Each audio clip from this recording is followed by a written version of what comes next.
بسم اللہ الرحمن الرحیم۔ اردو گرامر میں آج کا جو ہمارا ٹاپک ہے وہ جملہ فعلیہ ہے۔ جملہ فعلیہ کی تعریف دیکھیں۔ جس جملے میں مسند علیہ تو اسم ہو مگر مسند میں کوئی فعل موجود ہو تو ایسا جملہ جملہ فعلیہ کہلاتا ہے۔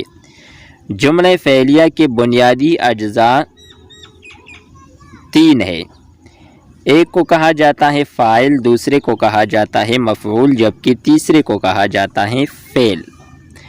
وضاحت دیکھیں۔ کبھی جملہ فعلیہ صرف فاعل اور فعل سے مل کر بنتا ہے، مثلا نعمان ہنسا، شہریار اٹھا۔ درجہ بالا جملے میں نعمان اور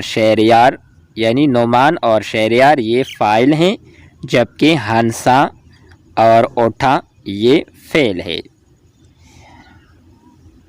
کبھی جملہ فعلیہ فاعل، علامت فاعل، مفعول اور فعل سے مل کر بنتا ہے، مثلا فدا نے انگور کھائے، ابرار نے گاڑی چلائی۔ درجہ بالا جملوں میں فدا اور ابرار فاعل ہیں، نے جو ہے اس میں علامت فاعل ہیں، جبکہ انگور اور گاڑی یہ مفعول، جبکہ کھائے اور چلائی یہ فعل ہے۔